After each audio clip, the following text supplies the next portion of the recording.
Hello guys, Wikipedia channel में आपका स्वागत है। मैं विपुल जैन आज आपको बताने जा रहा हूँ। आज मैथमेटिक्स का पेपर हुआ था, 16 तारीख है आज, और ये मेरे पास 822 AB जो सेट है मैंने इसको सॉल्व किया है। अगर आपकी फिर भी कोई समस्या रह जाती है प्रश्न से संबंधित तो आप कमेंट्स ज़रूर करें और वीडियो को पूरा देखें। मैंने ये पेपर आप सभी लोगों के लिए ही तैयार किया है, तो देखते रहिए विकिपीडिया चैनल। जय जिनेंद्र।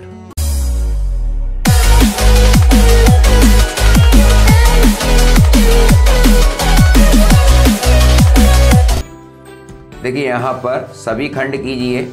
उत्तर के 4 विकल्प दिए हैं। एक द्विघात बहुपद में अधिक से अधिक शून्यकों की संख्या क्या होती है। थोड़ा सा जूम मैं कर दे रहा हूँ जिससे आपको पेपर स्पष्ट समझ में आए। जैसे यहाँ पर पहला प्रश्न है, पहले का एक द्विघात बहुपद के अधिक से अधिक शून्यकों की संख्या क्या होगी। तो द्विघात है, द्विघात में 2 पद होते हैं। द्वि माने 2 घात वाला पद, यानी इसके शून्य कितने होंगे, 2 होंगे। अगले क्वेश्चन की तरफ हम चलते हैं। tan a बराबर 4/3, तो sec a का मान क्या होगा। अब tan a बराबर 4/3 दिया है तो tan a की वैल्यू होती है लंब बट्टे आधार। ठीक है, तो मैंने इसे पाइथागोरस की तरह सॉल्व किया है। आइए प्रश्न की तरफ चलते हैं। देखिए यहाँ पर tan a बराबर 4/3, तो sec a का मान क्या होगा। tan a 4/3 यानी लंब बट्टे आधार होता है। लंब मैंने 4 लिखा और आधार मैंने 3 लिखा है। पाइथागोरस थ्योरम का यूज करके 4 का वर्ग 16 और 3 का वर्ग 9। ठीक है, 16 और 9 25 हो गए। 25 का वर्गमूल होता है 5, यानी कर्ण जो भुजा आ गई 5। sec a बराबर होता है कर्ण बट्टे आधार अर्थात 5/3, यानी sec a की जो वैल्यू है वो 5/3 आएगी। अगले क्वेश्चन की तरफ चलते हैं। देखिए यहाँ पर 1 से 10 तक का धनात्मक सम संख्याओं का समांतर माध्य क्या होगा। अब 1 से 10 तक की जो संख्याएं हैं वो क्या होती हैं, 2 4 6 8 10। आइए प्रश्न की तरफ चलते हैं। प्रश्न में मैंने लिखा है, ये देखिए यहाँ पर 1 से 10 तक की समांतर माध्य सम संख्याएं ज्ञात करनी है। तो सम संख्या होती हैं 2 4 6 8 10, यानी कुल अंक आ रहे 5। तो समांतर माध्य का फॉर्मूला होता है समांतर माध्य बराबर सभी प्रेक्षणों का योग बट्टे सभी प्रेक्षण की संख्या। तो यहाँ पर 2 धन 4 धन 6 धन 8 धन 10/5, यानी इनका टोटल होता है 30। 5 6 30, 6 आंसर आ गया। अगला क्वेश्चन है, देखिए प्रश्न की तरफ फिर चलते हैं हम।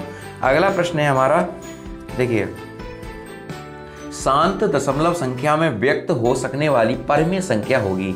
देखिए शांत जो होते हैं जिनके हर में 2 और 5 का गुणा होता है, अर्थात 10 संख्या जो होती है या घातों में आ जाए 2 पे पावर n 5 पे पावर m का यहाँ फॉर्म लगता है। तो यहाँ पर जितने भी हैं उसमें 2 और 5 की फॉर्म नहीं बन रही, लेकिन तीसरे वाले में 2 और 5 की फॉर्म तैयार होती है। यहाँ देखिए मैंने प्रश्न को सॉल्व किया। शांत दशमलव संख्या 227/225। देखिए शांत दशमलव संख्या 227/625, 227/25 गुणा 25 अर्थात 227 5 पे पावर 4।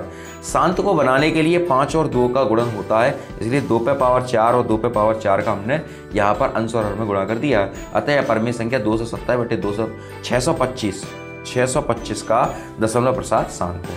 ठीक है, इसका ये तीसरा सही है। अगला है, देखिए प्रश्न की तरफ फिर से चलते हैं हम। अगला ये प्रश्न देखिए यहाँ पर, चित्र में यदि TP और TQ, ये TP भुजा है और ये TQ भुजा है, ठीक है, वृत्त पर 2 स्पर्श रेखाएं हैं, तो एंगल POQ 110 है, तो एंगल PTQ का मान क्या होगा। अब यहाँ पर देखिए, यहाँ पर जो प्रश्न है यहाँ पर एक थ्योरम यूज होती है जो यहाँ पर भी आई है, आपके पीछे पेपर में आई है, कि यदि कोई त्रिज्या वृत्त में जो त्रिज्या है वो स्पर्श रेखा पर अगर होती है तो वो लंब होती है, अर्थात ये कितना हो जाएगा 90। ठीक है, और ये वाला भी एंगल 90। चतुर्भुज एक बन जाएगा और चतुर्भुज के चारों कोणों का योगफल 360 होता है। ठीक है, आइए प्रश्न की तरफ चलते हैं। मैंने इसको कैसे सॉल्व किया है उसको मैं आपको दिखा दे रहा हूँ। जैसे ये प्रश्न है आपका अड़ा का, एंगल OPT आपका 90 है, क्योंकि त्रिज्या है जो स्पर्श रेखा पर लंब होती है, ये भी 90 होगा और ये वाला भी 90 होगा। एंगल OQT बराबर 90, ये भी 90। तो चतुर्भुज के चारों कोणों का योगफल 360, तो ये एंगल P आपका 90 है, एंगल O आपका 110 दे रखा है पहले से, एंगल Q 90, एंगल T बराबर 360। तो 110 और 90 हो गया 200, 290 प्लस एंगल T बराबर 360, एंगल T बराबर 360 माइनस 290। इसका मान जो आ रहा है एंगल T का वो आ रहा है 70 डिग्री। ठीक है, अगले प्रश्न की तरफ बढ़ते हैं। अच्छी प्रकार फेंटी गई 52 पत्तों की एक गड्डी में से एक पत्ता इक्का आने की प्रायिकता क्या होगी। देखिए 52 पत्ते हैं कुल और इक्के होते 4, इक्के कितने होते हैं 4। तो प्रायिकता होगी, मैंने इसको सॉल्व किया। यहाँ देखिए 52 पत्तों की गड्डी में एक इक्का आने की प्रायिकता, गड्डी में से इक्के होते 4, कुल पत्ते होते 52। तो यहाँ फॉर्मूला लगता है प्रोबेबिलिटी ऑफ ई, यानी प्रायिकता घटना के घटित होने की प्रायिकता बराबर अनुकूल परिणामों की संख्या। अनुकूल कितने हैं? 4 इक्के होते हैं और सभी संभव परिणाम है 52। तो 4 से हम 52 को कैंसिल करेंगे तो ये हो जाएगा 1/13। तो इसका आंसर 1/13 हो गया। अब नेक्स्ट है सेकंड क्वेश्चन। देखिए द्विघात समीकरण px² - 2√5 px + 15/0 के दो मूल समान हैं, तो p का मान ज्ञात करो। अब p का मान कैसे ज्ञात करेंगे? यहाँ पर देखिए p के मान को, मूल समान जब होते हैं तो b² - 4ac का प्रतिबंध यहाँ यूज करते हैं। यहाँ देखिए द्विघात समीकरण से पहले हम तुलना करेंगे ax² + bx + c = 0 से। a = p, b = -2√5p, c = 15। ठीक है, b² - 4ac = 0, b की वैल्यू -2√5p का होल स्क्वायर -4 × p × 15 = 0। तो यहाँ पर करेंगे 2 दूनी 4 × 5 p² - 4 × 15 चौक 60p हो जाएगा। p यहाँ से कॉमन लिया 20p - 60, 20p = 60, p = 60/20, p की वैल्यू आ गई 3। ठीक है मित्रों, समझ में आ रही है मेरी बात। अगले प्रश्न की तरफ बढ़ते हैं। अगला प्रश्न है, देखिए यहाँ पर प्रश्न आपके सामने मैं दिखा दूं। अगला प्रश्न है, देखिए प्रश्न पहले पढ़िए फिर समझ में आ जाएगा आपको। यह प्रश्न है, एक पासे को एक बार उछालने पर अभाज्य संख्या प्राप्त होने की प्रायिकता क्या होगी? अब देखो पासे में फलक होते 6 फलक होते हैं और अभाज्य संख्या आप मालूम है अभाज्य संख्या कौन सी होती है? देखिए मैंने यहाँ पर लिखा है पासे को उछालने पर अभाज्य संख्या 2 होती है, 3 होती है, 5 होती है। सबसे छोटी अभाज्य संख्या 2 होती है, जिसे सम अभाज्य संख्या भी कहते हैं। यहाँ पर घटना कितनी है? 3। कुल संभव घटनाएं 6। प्रोबेबिलिटी हो, यहाँ वही फॉर्मूला लगेगा, अनुकूल परिणामों की संख्या बटे सभी संभव परिणामों की संख्या, 3/6 अर्थात 1/2। ठीक है, ये आ गया 1/2। अगला प्रश्न है, देखिए यहाँ पर आपको समझ में आ रहा है, फिर भी अगर कोई समस्या रहती तो मैं बार बार इसी बात को दोहरा रहा हूँ कि अपनी कमेंट बॉक्स में अपनी प्रॉब्लम को जरूर शेयर करना। अगला प्रश्न है, देखिए एक मीनार की ऊंचाई 20 मीटर है, जमीन पर बनने वाली इसकी छाया की लंबाई 20√3 मीटर है, सूर्य का उन्नयन कोण ज्ञात कीजिए। अब एक मीनार खड़ी है, देखिए यहाँ पर मैंने इस क्वेश्चन को सॉल्व किया है। देखिए यहाँ पर एक सूर्य की रोशनी यहाँ पर पड़ रही है। ठीक है, ये सूर्य है, यहाँ पर सूर्य की रोशनी पड़ रही है। तो मीनार की लंबाई 20 मीटर और यहाँ की लंबाई है 20√3 मीटर। tan थीटा लंब बट्टे आधार।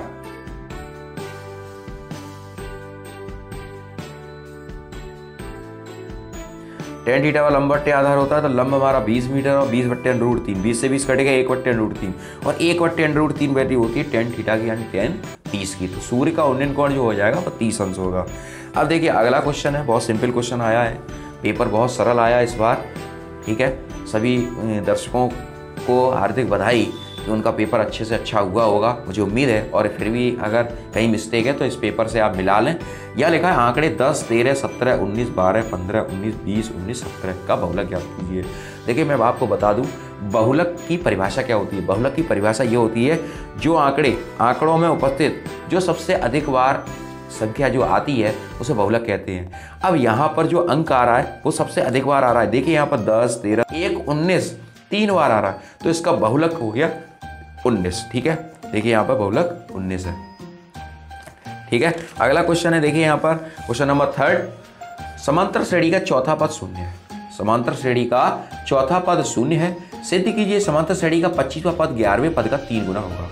प्रश्न को समझ लीजिए, समांतर श्रेणी का चौथा पद शून्य है, सिद्ध कीजिए समांतर श्रेणी का 25वां पद 11वें पद का 3 गुना होगा। चलिए क्वेश्चन की तरफ चलते हैं हम, किस तरीके से यह प्रश्न हो रहा है। देखिए यहाँ पर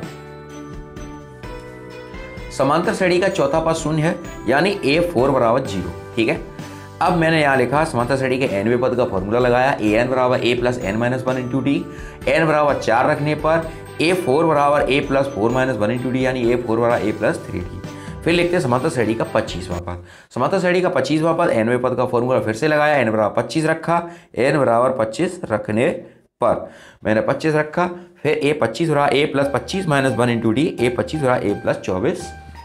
ठीक है, अब 11वां पद इसको करेंगे a + n - 1 × d, तो ये हो गया n बराबर हमने क्या रखा 11, n बराबर 11 रखेंगे, a11 = a + 11 - 1 × d, a11 = a + 10d, ये हो गया। अब इसमें लिखा है 25वां पद 11वें पद का 3 गुना है, तो मैंने 25वां पद लिखा इधर, इधर 3 गुना कर दिया, तो a + 24d बराबर 3 गुना a + 10d। ठीक है, a + 24d बराबर 3a + 3a बराबर 30d। अब मैंने ये पूरी संख्या को इधर भेज दिया, ट्रांसफर कर दिया, तो 3 में से मैंने एक a घटाया, 2a बचा, 30d में से 24d घटाए, 6d बचे, यहाँ से 2 बाहर निकाल लिया, a + 3d। अब a + 3d किसकी वैल्यू है, यहाँ देखिए a + 3d किसकी वैल्यू, a4 की, तो मैंने 2 × a4 रख दिया, 2 चला गया 0 में, a4 कितना आया, 0 आया। ठीक है, आपको समझ में आ गया, a4 कितना है, 0 है। ठीक है, अगले प्रश्न की तरफ चलते हैं। देखिए क्वेश्चन है, 2 खिलाड़ी संगीता और रेशमा टेनिस का एक मैच खेलती हैं। संगीता द्वारा मैच जीतने की प्रायिकता 0.62 है, रेशमा की जीतने की प्रायिकता क्या होगी। प्रश्न को समझ लीजिए, प्रश्न में मैं क्या बोल रहा हूँ और समझना। 2 खिलाड़ी हैं, संगीता और रेशमा। देखिए 2 खिलाड़ी टेनिस खेल रहे हैं, ठीक है। अब एक ही खिलाड़ी उसमें जीतेगा ना, दोनों तो जीत नहीं जाएंगे। देखिए 2 खिलाड़ी संगीता और रेशमा टेनिस एक मैच खेलती हैं। संगीता द्वारा मैच जीतने की प्रायिकता कितनी है, 0.62। अगर संगीता मैच जीतती है तो रेशमा हारी है ना, और रेशमा जीतेगी तो संगीता हारेगी। ठीक है, तो यहाँ पर संगीता ने मैच जीता। अब संगीता, आप ऐसा सोच लो, आप ऐसा कहो कि संगीता ने अभी मैच जीता है तो इसकी प्रायिकता 0.62 है। जब संगीता ने मैच नहीं जीता है तो एक में से हम इसको वैल्यू को घटा देंगे तो आपकी वैल्यू आ जाएगी। मैंने यहाँ पर ये किया भी है, आप इसको देख लीजिए किस तरह से मैंने यहाँ पर किया है। देखिए यहाँ पर संगीता द्वारा मैच जीतने की प्रायिकता 0.62 है। अब रेशमा के जीतने की प्रायिकता जब होगी जब संगीता मैच हारी। संगीता के मैच हारने की प्रायिकता 1 - 0.62, अर्थात रेशमा के मैच जीतने की प्रायिकता 0.38 होगी। ठीक है, प्रश्न है, द्विघात समीकरण ज्ञात की जिसके मूल 3 और 1/3 है। ठीक है, तो माना द्विघात समीकरण के, देखिए मैंने इसको कैसे किया। माना द्विघात समीकरण के मूल क्रम से अल्फा और बीटा है, अल्फा बराबर 3 और बीटा बराबर 1/3। द्विघात समीकरण का जो फॉर्मूला होता है वो होता है x² - alpha + beta × x + alpha × beta बराबर 0, अर्थात आपकी किताब में इस तरह से भी मिल सकता है, मूलों का योगफल x² - मूलों का योगफल × x + मूलों का गुणनफल बराबर 0। तो x² - 3 + 1/3 और 3 × 1/3। ठीक है, x² मैंने यहाँ एलसीएम लिया है, 3 × 3 = 9 + 1/3, x + 3 से 3 कट गया, 9 × 1 = 10/3 × x, 3x² - 10x + 3 बराबर 0 है, एलसीएम ले लेंगे, हो जाएगा ये। ठीक है, अगला प्रश्न है, देखिए यहाँ पर अगला प्रश्न, एक आयताकार बाग का अर्ध परिमाप 36 मीटर है जिसकी लंबाई चौड़ाई से 4 मीटर अधिक है, बाग की विमा ज्ञात कीजिए। देखिए यहाँ पर प्रश्न को समझने की कोशिश करें। एक आयताकार बाग का अर्ध परिमाप 36 मीटर है सॉरी, जिसकी लंबाई चौड़ाई से 4 मीटर अधिक है, बाग की विमा ज्ञात कीजिए। जब आधा परिमाप 36 दे रखा है तो पूरा कितना होगा, 36 36 72 हो जाएगा। यहाँ पर देखिए मैंने यहाँ किया अर्ध परिमाप 36 है तो फुल परिमाप हो जाएगा 72। आयताकार बाग की चौड़ाई x है, लंबाई x + 4 हो जाएगी। आयताकार बाग का परिमाप 2 × लंबाई धन चौड़ाई, 72 2 × x + 4 + x, 72 बराबर 2 × 2x + 4, 36 यहाँ से ये 72 हमने काटे हैं, 36 बराबर 2x + 4, 36 - 4 बराबर 2x, 36 में तो 4 को लेस करेंगे, 32 आ जाएगा 2x और 16 बराबर x। ठीक है, लंबाई हो जाएगी 16 × 4 = 20। ठीक है, क्योंकि लंबाई हमारी x + 4 है और चौड़ाई x है, तो x + 4 यानी 16 + 4 बराबर 20 और x बराबर 16। ठीक है, अगले प्रश्न की तरफ चलते हैं। देखिए अगला प्रश्न है आपका, ये मैंने आपने उसमें भी बताया था, इम्पोर्टेंट था। सिद्ध कीजिए 2 + √3 एक अपरिमेय संख्या है। इस प्रश्न को मैंने बोला भी था, अपने फास्ट ट्रैक पेपर में भी रखा था ये क्वेश्चन, कि इस क्वेश्चन को अच्छे से कर लेना। देखिए अगला प्रश्न, देखो मैंने इसको कैसे किया है आप समझ लीजिए। सिद्ध कीजिए 2 + √3 एक अपरिमेय संख्या है। 2 + √3 मैंने मान लिया 2 + √3 एक परिमेय संख्या है। 2 + √3 का p/q, जहाँ p और q सहअभाज्य संख्या है। √3 का p/q 2 को उधर ले गए, -2 हो गया। चूंकि 2 और p व q पूर्णांक है इसलिए p/q -2 एक परिमेय संख्या है, एक परिमेय संख्या है, और √3 भी एक परिमेय संख्या है जो इस तथ्य का विरोधाभास करती है, √3 एक अपरिमेय संख्या है, अतः हमारी परिकल्पना गलत है और 2 + √3 एक अपरिमेय संख्या है। ठीक है, अगले प्रश्न की तरफ बढ़ते हैं। अगला प्रश्न देखिए सिद्ध कीजिए बेलन का आयतन दुगना, सिद्ध कीजिए यहाँ पर देखिए, सिद्ध कीजिए बेलन के आयतन का दुगना उसके वक्रपृष्ठ और आधार की त्रिज्या के गुणनफल के बराबर होता है। अब बेलन का आयतन दुगना कर दो, तो यहाँ पर दो फॉर्मूले यूज कर रहे हैं हम। यहाँ देखिए मैंने क्वेश्चन को किया है, देखिए बेलन का आयतन होता है पाई आर स्क्वायर एच, ठीक है, आधार का क्षेत्रफल इंटू ऊंचाई, और बेलन का वक्रपृष्ठ होता है 2 पाई आर एच, बेलन की त्रिज्या होती है स्मॉल आर। यहाँ लिखा है मैंने बेलन का आयतन दुगना बराबर बेलन का वक्रपृष्ठ इंटू त्रिज्या। अब बेलन का आयतन जो होता है वो बेलन का आयतन होता है पाई आर स्क्वायर एच, ये जो लिखा है, और दुगना है तो 2 का गुणा कर दिया, ठीक है, और बेलन का वक्रपृष्ठ होता है 2 पाई आर एच, त्रिज्या होती है आर, तो 2 पाई आर स्क्वायर, यानी ये बराबर ये हो गया। अगले प्रश्न की तरफ चलते हैं। त्रिकोणमिति से लिया है यहाँ पर प्रश्न। देखिए साइन 3a बराबर कॉस a माइनस 26 डिग्री, जहाँ 3a एक न्यून कोण है तथा a का मान ज्ञात करना है। यहाँ देखिए मैंने यहाँ पर प्रश्न को सॉल्व किया है। साइन 3a बराबर कॉस a माइनस 26। अब कॉस थीटा को मैंने ऐसे लिख लिया, कॉस थीटा बराबर होता है साइन 90 माइनस थीटा। मैं यहाँ पर आपको बता दूं, कॉस थीटा बराबर साइन 90 माइनस थीटा, यानी इस कॉस थीटा को ऐसे लिख सकते हो, sine 90 minus theta, sine 90 minus a minus 26।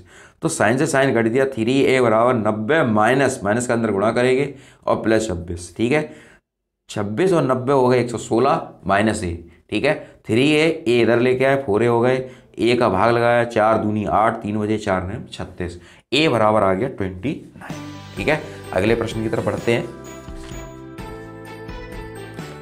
या देखिए, उस बिंदु के निर्देशांक ज्ञात कीजिए, प्रश्न है उस बिंदु के निर्देशांक ज्ञात कीजिए जो बिंदु -1,7 और 4,-3 को मिलाने वाले रेखाखंड को 2:3 के अनुपात में विभाजित करता है, ठीक है। प्रश्न समझ में आ गया। उस बिंदु के निर्देशांक ज्ञात करो जो बिंदु -1,7, इस बिंदु को x1/1 मान लेंगे और 4,-3 है इसको x2/2 मानेंगे, को मिलाने वाला रेखाखंड ये अनुपात दिया है, इसे हम m1 और m2 के अनुपात में विभाजित करना है। आइए प्रश्न को कैसे करते हैं। यहाँ पर अंतर विभाजन का मैंने फॉर्मूला लगाया है, x बराबर m1 x2 plus m2 x1 बट्टे m1 प्लस m2, 2 गुणा 4 प्लस 3 इंटू -1 बट्टे 2 प्लस 3, यहाँ हो गया 8 - 3 बट्टे 5, 5 बट्टे 5, यहाँ 1 आ गया x की वैल्यू। अगला मैंने फॉर्मूला लगाया है y बराबर m1/2 प्लस m2/1 बट्टे m1 प्लस m2, ठीक है, 2 गुणा बाई 2 की वैल्यू है -3, यहाँ मैं दिखा दे रहा हूँ आपको, जो मैंने यहाँ पर देखिए 2 इंटू -3, देखिए यहाँ पर ऊपर यहाँ बाई 2 की वैल्यू -3 है, 2 इंटू -3 प्लस 3 इंटू 7, y1 की वैल्यू 7 है और 2 प्लस 3, ठीक है। और प्रश्न की तरफ बढ़ते हैं, और ये हो गया -3 दूनी 6, 7 तिया 21, 21 में 6 घटाए 15 बचे, ठीक है, और 5 तिया 15, यानी x, y की वैल्यू 3 आ गई। अगला प्रश्न है, 5वां खंड कर रहा हूँ, ठीक है। अगला खंड है ये, देखिए यहाँ प्रश्न को, यदि बिंदु A x, y b -5,7 और c 4-4,5 सररेख हो।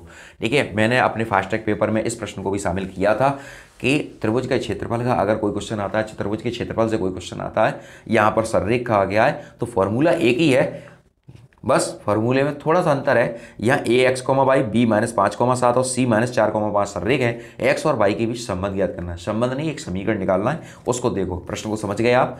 आइए प्रश्न को कैसे करते हैं, मैंने यहाँ पर लिखा है, देखिए यहाँ पर ax, y b -5,7 और c -4,5 है, सररेख हो तो इनका संबंध कैसे ज्ञात करेंगे, कैसे लिखेंगे, आइए देखते हैं। माना x1 बराबर x, y1 बराबर x2 बराबर -5, y2 बराबर 7, x3 बराबर -4, y3 बराबर 5। सररेख होने का प्रतिबंध क्या होता है वो देख लीजिए। मैं यहाँ पर थोड़ी सी ट्रिक आपको बता दे रहा हूँ, ठीक है। जो लोग नई एक बार पहली बार देख रहे हैं इस वीडियो को, x1 बराबर y2 - y3 plus x2 y3 - y1 plus x3 y1 - y2 बराबर 0। देखिए यहाँ पर एक x1 फिर x2 फिर x3, ठीक है, x1 x2 x3, एक बार ऐसे लिख लो x1 x2 x3, फिर देखो एक के बाद क्या आता है 1 2 3, 1 2 3, फिर आता है 2 3 1, और जो आता है फिर 3 1 2, इस तरह से एक क्रम से चलता है। अब यहाँ पर वैल्यू रखेंगे, x रहा 7 - 5 प्लस -5, 5 - y प्लस -4 y -7, फिर 7 में से 5 घटाएंगे 2 बचेंगे, 2x हो गया, 25 -25 plus 5y -4y, minus plus हो जाएगा 28। यहाँ सॉल्व किया, ये आ गया प्रतिबंध 2x प्लस y प्लस 3 बराबर 0। अगले प्रश्न की तरफ बढ़ते हैं। देखिए अगला प्रश्न देख लीजिए यहाँ पर। अगला प्रश्न है, सिद्ध कीजिए 1 प्लस 1 माइनस टेन थीटा बट्टे 1 माइनस कॉट थीटा का होल स्क्वायर बराबर सेक स्क्वायर थीटा। ठीक है, इस प्रश्न को सॉल्व करना है और RHS में लिखा है सेक स्क्वायर थीटा और LHS में लिखा है 1 प्लस 1 माइनस टेन थीटा बट्टे 1 माइनस कॉट थीटा का होल स्क्वायर। आइए प्रश्न को देखते हैं किस तरीके से मैंने प्रश्न को सॉल्व किया। आइए प्रश्न की तरफ। देखिए सिद्ध कीजिए, यहाँ लिखा है मैंने, देखिए यहाँ पर लिखा है सिद्ध कीजिए 1 प्लस 1 माइनस टेन थीटा बट्टे 1 माइनस कॉट थीटा का होल स्क्वायर बराबर सेक स्क्वायर थीटा। LHS को मैंने लिखा है, देखिए LHS को मैंने लिखा है 1 प्लस 1 माइनस साइन थीटा बट्टे कॉस थीटा का होल स्क्वायर बट्टे 1 माइनस कॉस थीटा बट्टे साइन थीटा, यानी टेन थीटा को हमने ओपन कर लिया और इधर कॉट थीटा को ओपन किया है। LCM लिया है दोनों तरफ, cos theta minus sine theta बट्टे कॉस थीटा बट्टे sine theta minus cos theta बट्टे साइन थीटा का होल स्क्वायर। ठीक है, अब यहाँ पर क्या किया है, यहाँ पर पहला चौथा करा है और दूसरा तीसरा किया है। ठीक है, तो यहाँ पर 1 प्लस साइन थीटा ऊपर पहुँच गया, cos theta minus sine theta, cos theta बट्टे sine theta minus cos theta का होल स्क्वायर। यहाँ पर cos theta minus sine theta लिखा है और यहाँ पर sine theta minus cos theta लिखा है, तो हमने इसको काट दिया, माइनस बचेगा तो ऊपर होल स्क्वायर लगा है तो माइनस माइनस हमारा हो गया प्लस। साइन थीटा बट्टे कॉस थीटा होता है टेन थीटा, तो 1 प्लस टेन स्क्वायर थीटा बराबर होता है सेक स्क्वायर थीटा, यानी जो हमें ज्ञात करना था RHS ये लिखा हुआ सेक स्क्वायर थीटा, वही हमने ज्ञात किया सेक स्क्वायर थीटा। ठीक है, अगले प्रश्न की तरफ बढ़ते हैं। देखिए यहाँ लिखा है, सिद्ध कीजिए वृत्त के किसी बिंदु पर खींची गई स्पर्श रेखा स्पर्श बिंदु से जाने वाली त्रिज्या पर लंब होती है। मैंने आपको बताया था अभी ऑब्जेक्टिव में ही, देखिए यहाँ पर लंब होता है, यहाँ पर ये लिखा है, देखो वृत्त के किसी बिंदु पर खींची गई स्पर्श रेखा स्पर्श बिंदु पर जाने वाली त्रिज्या पर लंब होती है। ये स्पर्श रेखा खींची है, इस पर लंब हो रही है, यानी 90 अंश का कोण बना रही है। मैं इसी की बात कर रहा था अभी कि ये प्रश्न दिया हुआ है। यहाँ पर देखिए ये प्रश्न को सॉल्व करना है। आइए प्रश्न को मैंने कैसे सॉल्व किया है, ये NCERT की पुस्तक में पहली प्रमेय चैप्टर से ली गई है। पहली प्रमेय को बहुत सुंदर है, आइए देखते हैं। देखिए यहाँ पर मैंने प्रश्न लिखा है, सिद्ध कीजिए वृत्त के किसी बिंदु पर खींची गई स्पर्श रेखा स्पर्श बिंदु जाने वाली त्रिज्या पर लंब होती है। मैंने एक वृत्त खींचा है, यहाँ पर ये त्रिज्या है और ये सीधी रेखा खींच दी। ठीक है, और ये जो रेखा है वो लंब होती है। ठीक है, वो हमें प्रूव करना है। ठीक, यहाँ से इसको भी एक बिंदु को मिलाना। मैंने लिखा है O केंद्र वाले वृत्त के किसी बिंदु P पर एक स्पर्श रेखा MN है, सिद्ध करना है OP परपेंडिकुलर है MN। रचना है, माना रेखा MN पर P के अलावा कोई बिंदु Q है, O से Q को मिलाया है। MN वृत्त पर बिंदु P पर स्पर्श रेखा है तथा Q MN पर P के अतिरिक्त कोई अन्य बिंदु है। अब यहाँ पर देखिए P कोण 90 अंश है, इसके सामने यानी बड़े कोण के सामने भुजा बड़ी होती है, तो मैंने OQ को बांट के लिखा OQ बराबर, देखिए OR प्लस RQ, यहाँ लिखा मैंने, देखिए OQ बराबर OR प्लस RQ। ठीक है, OQ ग्रेटर देन है OR के, OQ ग्रेटर देन OP के, यानी OQ की सभी हालत में बड़ा है।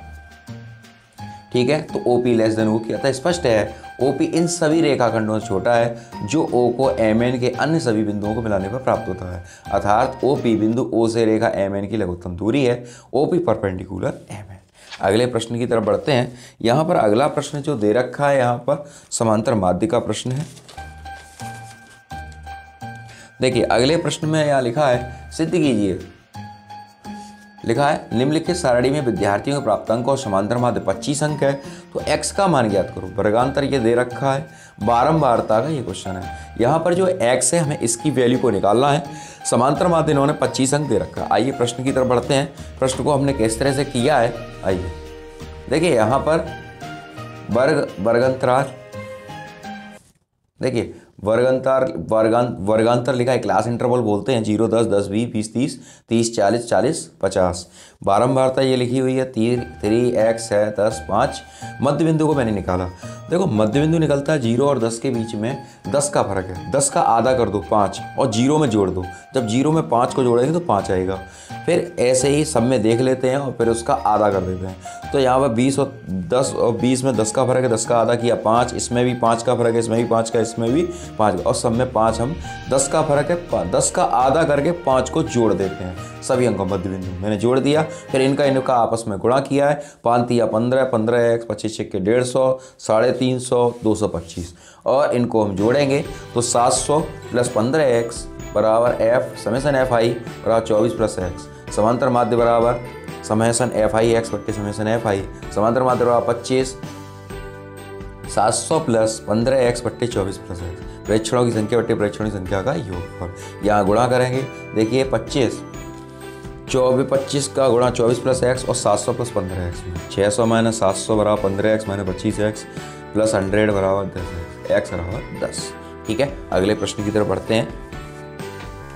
देखिए अगला प्रश्न जो है क्वेश्चन नंबर 6, निम्न चित्र में एंगल AC बराबर 90 अंश तथा CD परपेंडिकुलर है AB पर, सिद्ध कीजिए BC स्क्वायर बट्टे AC स्क्वायर बराबर BD बट्टे AB। ये चित्र है, ये बहुत बढ़िया प्रश्न है। देखिए यहाँ देखिए छठवें का पहला प्रश्न है, चित्र में मैंने ये प्रश्न पढ़ दिया है। निम्न चित्र में एंगल AC बराबर 90 अंश CD परपेंडिकुलर AB, तो सिद्ध करो BC स्क्वायर बट्टे AC स्क्वायर BD बट्टे AD। दिया है एंगल ACB 90 अंश CD परपेंडिकुलर है AB के, सिद्ध करना है BC स्क्वायर बट्टे AC स्क्वायर बराबर BD बट्टे AD। एंगल ACB बराबर 90 अंश, CD परपेंडिकुलर है AB के, एंगल D 90 अंश। अब यहाँ देखिए जरा, मैंने दो ट्राइंगल यहाँ पर मान लिए, ये पहला ट्राइंगल और ये दूसरा ट्राइंगल। हम यहाँ पे सबसे पहले समरूप को ट्राइंगल को बनाएंगे। त्रिभुज ADC और त्रिभुज BDC में देखेंगे एंगल ADC और एंगल BDC, क्योंकि ये 90 अंश है। जब कोई रेखा किसी रेखा पर लंब होती है तो यहाँ पर भी 90 अंश का कोण बनाती है। एंगल ADC बराबर एंगल BDC, CD बराबर DC, यानी ये जो रेखा है CD, यानी इस रेखा में ये 90 अंश है, ये 90 अंश मैंने मान लिया उभयनिष्ठ है।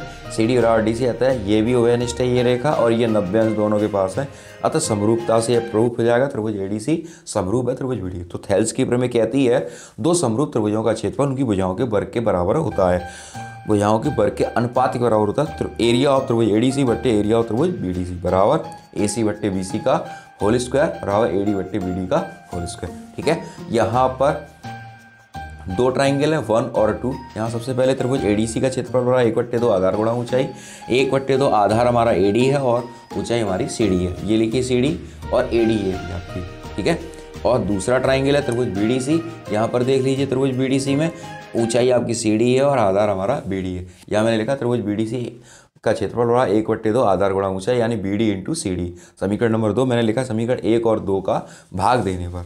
आइए नेक्स्ट पेज पर मैंने किस तरीके से इसको किया। देखिए एरिया ऑफ त्रिभुज ADC बट्टे एरिया ऑफ त्रिभुज BDC बराबर 1/2 आधार गुणा ऊंचाई, ये वैल्यू है, फिर 1/2 से 1/2 कट जाएगा, CD कट जाएगा, जो बचा हमारे पास AD बट्टे BD।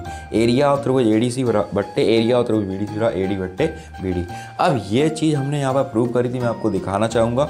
यहाँ देखिए मैंने जब समरूप प्रूव किया था तो मैंने लिखा था थेल्स की प्रमेय ये कहती है कि समरूप त्रिभुजों का क्षेत्रफल का अनुपात बराबर भुजाओं के वर्ग के अनुपात के बराबर होता है। तो यहाँ पर त्रिभुज ADC बट्टे त्रिभुज BDC। अब देखिए वही लाइन मैंने यहाँ पर आई है, एरिया ऑफ त्रिभुज ADC बट्टे एरिया ऑफ त्रिभुज BDC। ADC बट्टे BDC बराबर लिख सकते हैं AC बट्टे BC का होल स्क्वायर। तो मैंने यहीं पर वही बात लिखी, AC बट्टे BC का होल स्क्वायर बराबर AD बट्टे BD, और यही प्रूव करके हमें लाना है। अगले प्रश्न छठवीं के खा में हम छठवीं के खा चलते हैं देखने। देखिए छठवें का खा प्रश्न क्या है, देखिए जरा, सिद्ध करो m square minus n square बराबर 4 रूट mn, यदि tan theta plus sin theta बराबर m और tan theta minus sin theta बराबर स्मॉल है। तो देखिए क्वेश्चन की तरफ छठवें का खा, देखो m square minus n square बराबर 4 रूट है। यदि tan थीटा ये दे रखा है तो m की वैल्यू यहाँ रखेंगे, m स्क्वायर है तो यहाँ tan theta plus sin theta का होल स्क्वायर लिख देंगे, और यहाँ पे n स्क्वायर है तो यहाँ पे ये लिख देंगे। यहाँ पे मैंने लिखा है a प्लस बी का और a minus B whole square को ओपन किया है। ओपन करने के बाद tan square theta sin square theta को कैंसिल किया, यहाँ पर दोनों देखिए माइनस माइनस के, और ये हो गया 4 tan थीटा sin थीटा। इसके बाद मैंने यहाँ पे छोड़ दिया इसको और फिर दोबारा से RHS को उठा लिया यहाँ पर, और 4 रूट mn यानी 4 root tan theta plus sin theta into tan theta minus sin theta, और sin थीटा बट्टे cos theta plus sin theta, sin theta बट्टे cos theta minus sin theta.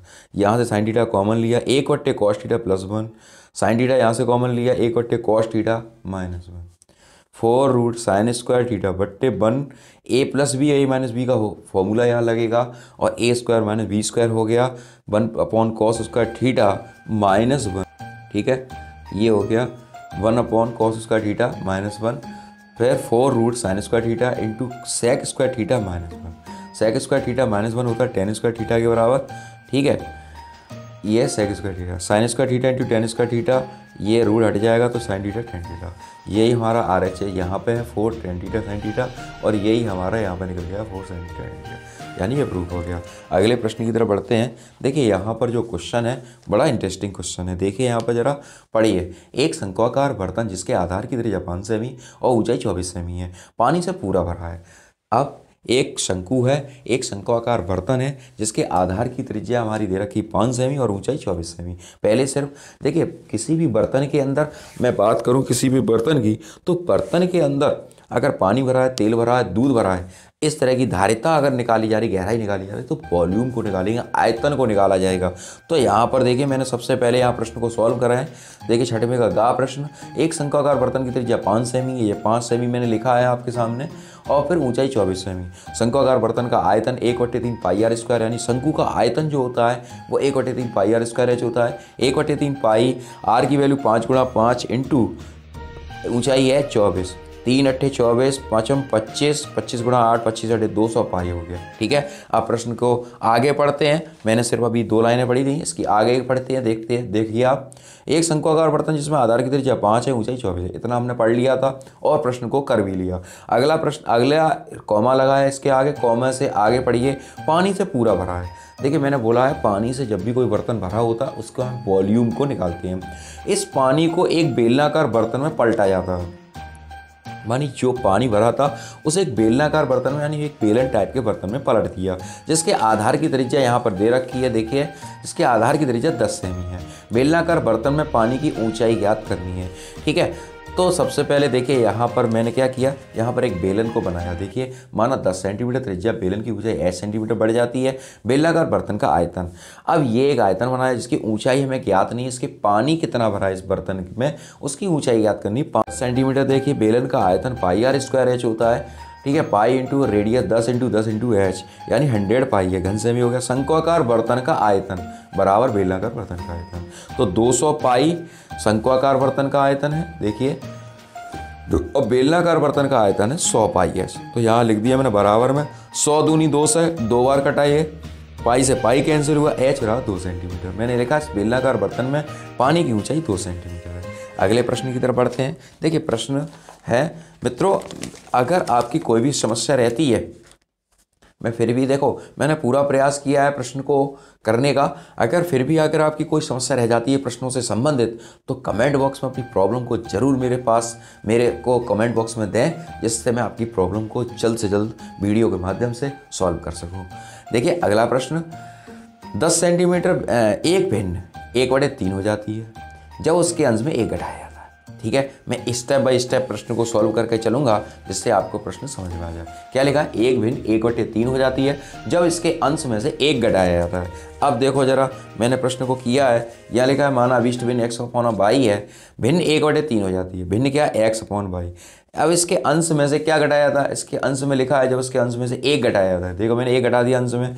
अब इसमें कैंची का गुणा करेंगे, y बराबर 3x - 3, 3x - y बराबर 3, समीकरण नंबर 1 मान लिया। अगली लाइन में क्या लिखा है, जब हर में 8 जोड़ दिया जाता है, यानी जब वह जब भिन्न की बात कर रहे हैं, जब यह भिन्न 1/4 होती है तो उसके हर में 8 जोड़ देते हैं। चलिए भाई 8 जोड़ दे रहे हैं। भिन्न हमारी थी x/y, इसमें हर में 8 जोड़ दिया तो ये हो गया 1/4। कैंची का गुणा करेंगे, y + 8 बराबर 4x, 4x - y बराबर 8, समीकरण 1 और 2 हो गए। हम इसे विलोपन विधि, प्रतिस्थापन विधि या वज्रगुणन विधि किसी भी विधि से हल कर सकते हैं जो हम अभी पढ़ते हुए आए हैं। समीकरण 1 और 2 को हल करेंगे, 3x - y बराबर 3, 4x - y बराबर 8, y से y कैंसिल हो गया। घटाने पर यहाँ लिखेंगे, चिन्हों को मैंने चेंज किया है घटाने पर। ठीक है, यहाँ पर घटाने पर लिखा, y से y कैंसिल हुआ, 4x में से 3x को निकाला, माइनस x, और 8 में से 3 घटाया -5, माइनस हो गया, प्लस x की वैल्यू आ गई 5। x का मान समीकरण 1 में रखना चाहो 1 में रख दो, 2 में रखना चाहो 2 में रख दो। मैंने 1 में रखा है, 3x - y बराबर 3 वाले में 3 × 5 - y बराबर 3, 15 - 3 बराबर y बराबर 12। अभिष्ट भिन्न हो गई, x की वैल्यू 5 आई है और y की वैल्यू 12 है। ठीक है, आगे के प्रश्न की तरफ बढ़ते हैं। देखिए यहाँ पर प्रश्न, समीकरण को हल कीजिए। 7वां खंड, क्वेश्चन का 7वां प्रश्न, समीकरण को हल कीजिए। 1/x-1 into x-2 plus 1/x-2x-3 बराबर 2/3, जहाँ x इज नॉट इक्वल 1, 2, 3। आइए प्रश्न की तरफ। प्रश्न को हमने किस तरीके से किया है, देखिए यहाँ पर देखिए, समीकरण को हल कीजिए। 1/x-2 plus 1/x-2 into x-3 बराबर 2/3। तो यहाँ देखिए मैंने यहाँ पर x-1, x-2 और x-3 एलसीएम लिया है। ऊपर बचा x-3 प्लस x-1, तो x से x हो जाएगा 2x, ये हो गया 2x-4 और -3 -1 हो गया -4, और ये चली रहा है 2/3। आइए प्रश्न की तरफ। अब देखिए यहाँ पर 2 कॉमन लिया मैंने, x-2, 2 से 2 कट गया, x-2 से x-2 कट गया। नीचे बचा, कैंची का गुणा करेंगे, 3 का गुणा ऊपर 1 में, ठीक है, 3 एकम 3, और इस दोनों संख्याओं का गुणा यहाँ पर, तो 3 बराबर x-1 x-3। अब इसका मल्टीप्लाई किया, x² - 3x -x plus 3, x² - 4x, 3 से ये 3 कट गया क्योंकि ये इधर जाएगा तो माइनस का हो जाएगा, x² - 4x बराबर 0, x into x-4, x value x 0 में चला गया, x-4 यानी x का मान 4 आ गया। अगले प्रश्न की तरफ बढ़ते हैं। ये एक आयताकार पार्क की लंबाई उसकी चौड़ाई से 8 मीटर अधिक है। पार्क का क्षेत्रफल 240 मीटर स्क्वायर है। पार्क की लंबाई चौड़ाई ज्ञात कीजिए। समझ गए आप, पार्क की लंबाई उसकी चौड़ाई से 8 मीटर अधिक है, यानी लंबाई x + 8 होती है, नहीं x + 8 है। सपोज माने लंबाई उसकी चौड़ाई से 8 मीटर अधिक है, यानी चौड़ाई x तो लंबाई हो जाएगी x + 8। आइए प्रश्न को मैंने कैसे किया है समझते हैं। देखिए यहाँ पर लिखा है, एक माना अथवा करके, अथवा में प्रश्न आया था, माना आयताकार पार्क की चौड़ाई x मीटर, चौड़ाई मैंने मानी, फिर लंबाई में 8 जोड़ दिए, पार्क का क्षेत्रफल 240 है। देखिए आयत का क्षेत्रफल होता है लंबाई गुणा चौड़ाई, यानी 240 बराबर x इंटू x + 8, 240 बराबर x² + 8x, x² + 8x, 240 को उधर ले गए माइनस के हो गए, ठीक है। 240 के फैक्टर करते तो 12 दूनी 24, यानी 20 में से 12 घटा दिया तो 8 आता है, और 8 ही ऊपर है, ठीक है। इसके गुणनखंड करेंगे, गुणनखंड आपको अच्छे से आते हैं। x कॉमन लिया, x + 20 माइनस 12 को 12 यहाँ से कॉमन लिया, x + 20, x + 20, x + 20 दोनों से कॉमन लेके x - 12, यानी x बराबर 12 और x बराबर -20, ठीक है। आयताकार पार्क की चौड़ाई बराबर 12 मीटर, लंबाई x + 8, यानी ये 12 और 20 हो गई, ठीक है। लास्ट क्वेश्चन है इसका, देखिए 4 सेंटीमीटर त्रिज्या का एक वृत्त खींचिए। वृत्त पर 2 ऐसी स्पर्श रेखाएं खींचनी जो एक दूसरे के साथ 60 अंश का कोण बनाती हैं। रचना के चरण भी लिखने हैं। 6 नंबर का प्रश्न, अंतिम सवाल इस पेपर का। देखिए यहाँ पर देखिए, मैंने सबसे पहले मैं यहाँ बारी बारी से आपको बताता जा रहा हूँ। 4 सेंटीमीटर त्रिज्या का एक वृत्त खींचिए। वृत्त पर 2 ऐसी स्पर्श रेखाएं खींचनी है जो एक दूसरे के साथ 60 अंश का कोण बनाती हैं। सबसे पहले मैंने 4 सेंटीमीटर का एक वृत्त खींचा, मैंने एक वृत्त खींच दिया आपके सामने। फिर इसके बाद देखिए यहाँ पर लिखा है ये 2 रेखाएं जो है 60 अंश का कोण बनाती हैं, तो केंद्र पर दोगुना होता है। केंद्र पर बना कोण परिधि पर बने कोण का दुगना होता है, तो यहाँ पर 120 हो जाएगा। तो 120 दोनों तरफ से 120 को मैंने बना दिया यहाँ से, और फिर ये 90 अंश के पटरी प्रकार की सहायता से चाप लगाए। जो ये रेखाएं जो आपस में मिलती हैं ये 60 अंश के कोण पर मिलती हैं। रचना के चरण पर जरा हम गौर करें। सर्वप्रथम 4 सेंटीमीटर माप की प्रकार से लेकर एक वृत्त खींचा। वृत्त के केंद्र पर चांदे की सहायता से 120 अंश का कोण बनाया। सर्वप्रथम 4 सेंटीमीटर माप लेकर प्रकार में लेकर एक वृत्त खींचा। वृत्त के केंद्र पर चांदा की सहायता से 120 अंश का कोण बनाया, जिसे परिधि A और B 2 नाम दिए। परिधि पर मैंने A और B 2 नाम दिए। अगला पॉइंट बढ़ते हैं। ये बिंदु A और B पटरी प्रकार की सहायता से 90 अंश के कोण बनाया, यानी बिंदु A और B पर 90 अंश का कोण बनाया, ठीक है। और 90 अंश का कोण बनाया। दोनों बिंदु A और B से 90 अंश के कोण बनाती हुई रेखा खींची जो ये बिंदु P पर मिलती है। देखिए यहाँ से 90 अंश के कोण बनाती हुई रेखा खींची तो ये बिंदु P पर मिलती है, और P पर जो मिलती है तब देखिए बिंदु P पर मिलती है तो यह कोण 60 अंश का बनता है, अतः एंगल APB बराबर 60 अंश। मित्रों, अगर आपकी कोई भी समस्या है, कोई प्रॉब्लम आती है तो विकिपीडिया चैनल के माध्यम से अपनी समस्या को कमेंट बॉक्स में ज़रूर शेयर करें। देखते रहिए विकिपीडिया चैनल। जय जिनेंद्र, जय हिंद, जय भारत।